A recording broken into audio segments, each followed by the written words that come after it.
नमस्कार दोस्तों, स्वागत है आपका मेरे यूट्यूब चैनल पीसीएस हिंदी में। चलिए डिस्कशन स्टार्ट करते हैं। Prelim booster new discussion in Hindi में। आज की डेट है 27 मार्च 2024। जान लेते हैं हम कौन कौन से आर्टिकल आज हमको डिस्कस करने हैं।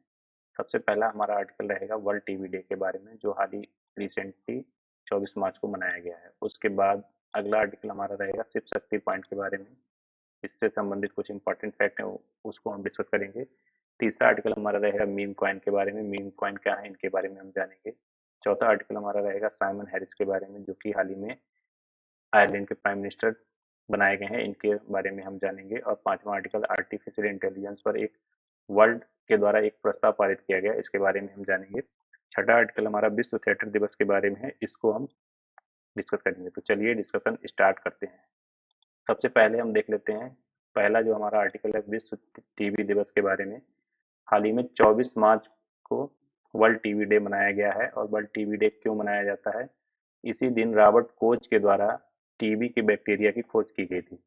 तो दो इंपॉर्टेंट फैक्ट हैं। एक तो टीबी दिवस कब मनाया जाता है, 24 मार्च को। और टीबी के बैक्टीरिया की खोज किसने की थी? रॉबर्ट कोच ने की थी।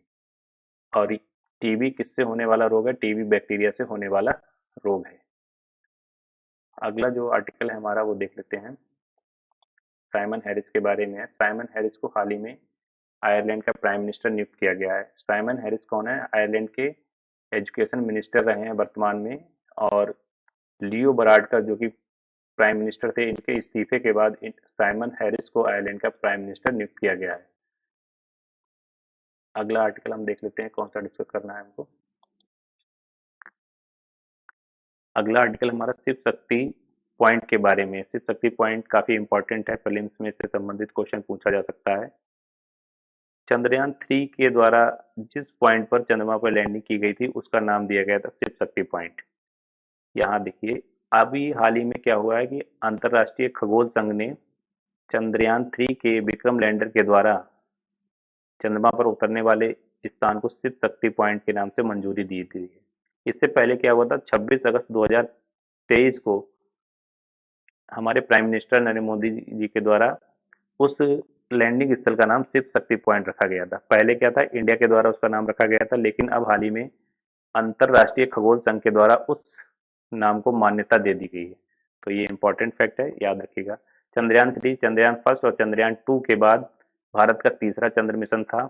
और चंद्रमा की सतह पर सॉफ्ट लैंडिंग करने वाला भारत प्रथम देश बन गया है। दक्षिणी ध्रुव पर यानी साउथ पोल पर सॉफ्ट लैंडिंग करने वाला भारत पहला देश बना है।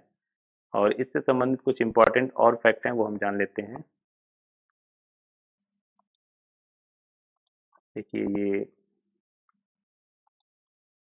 चंद्रयान 3 की सॉफ्ट लैंडिंग से 15 साल पहले भारत ने अपना चंद्र मिशन शुरू किया था, 14 नवंबर 2008 को चंद्रयान फर्स्ट।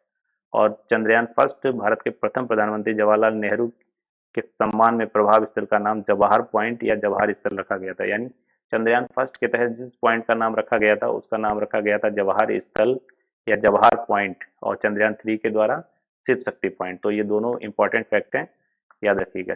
अगला आर्टिकल हम देख लेते हैं। अगला आर्टिकल हमारा है, एक सेकेंड, अभी हाल ही में आर्टिफिशियल इंटेलिजेंस पर एक वैश्विक प्रस्ताव पारित किया गया है संयुक्त राष्ट्र के द्वारा। 24 मार्च 2024 को संयुक्त राष्ट्र की महासभा में आर्टिफिशियल इंटेलिजेंस पर पहला वैश्विक प्रस्ताव पारित किया गया है। और संयुक्त राज्य अमेरिका यानी यूएसए, रूस, चीन और क्यूबा सहित 123 देशों ने इस प्रस्ताव का समर्थन किया है। तो 123 देशों के द्वारा इसका समर्थन किया गया है, जिनमें यूएसए, रूस, चीन और क्यूबा शामिल हैं। आर्टिफिशियल इंटेलिजेंस पर सभी देशों का मानवीय अधिकारों को सुरक्षित और सम्मान पूर्वक भरोसामंद दिया जाए, इसके लिए इस प्रस्ताव को अपनाया गया है। कहने का तात्पर्य यह है कि सभी देशों के लिए आर्टिफिशियल इंटेलिजेंस का यूज समान हो और मानव अधिकारों को पालन किया जाए या संरक्षित किया जाए, इस मुद्दे पर इस प्रस्ताव को अपनाया गया है। अगला आर्टिकल हम देख लेते हैं कौन सा हमको डिस्कस करना है। नेक्स्ट आर्टिकल में हम वर्ल्ड थिएटर डे के बारे में जानेंगे। वर्ल्ड थिएटर डे या विश्व थिएटर दिवस 27 मार्च को हाल ही में मनाया गया है। इसकी शुरुआत 1961 में विश्व थिएटर इंस्टीट्यूट के द्वारा की गई थी। और इसमें क्या होता है, कला प्रदर्शन की एक वैश्विक संस्था है। यह दिन उन लोगों के लिए एक उत्सव है जो कला को थिएटर के रूप में मानते हैं, मतलब कि जो थिएटर में कला रूप का प्रदर्शन करते हैं उन लोगों के लिए इस दिवस का महत्व है। और 27 मार्च को विश्व थिएटर दिवस मनाया जाता है। इसकी शुरुआत 1961 में की गई थी इंटरनेशनल थिएटर इंस्टीट्यूट के द्वारा। अगला आर्टिकल हम मीम कॉइन के बारे में जानेंगे। मीम कॉइन क्या है? मीम कॉइन एक क्रिप्टो करेंसी है। यहाँ पर देखिए मीम कॉइन क्या है, एक क्रिप्टो करेंसी है और इसकी उत्पत्ति इंटरनेट के द्वारा होती है। ठीक है, ये देखिए यहाँ लिखा है करेंसी स्पेस में काफी लोकप्रियता प्राप्त की है। ये एक प्रकार की क्रिप्टो करेंसी है और इसकी उत्पत्ति इंटरनेट के द्वारा की जाती है।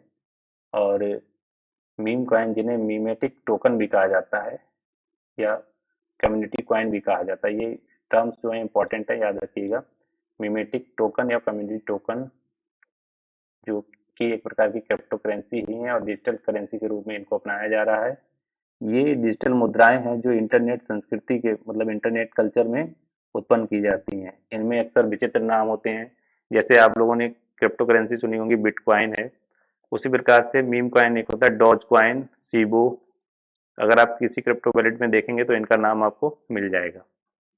उसके बाद हमारा अगला आर्टिकल जो है,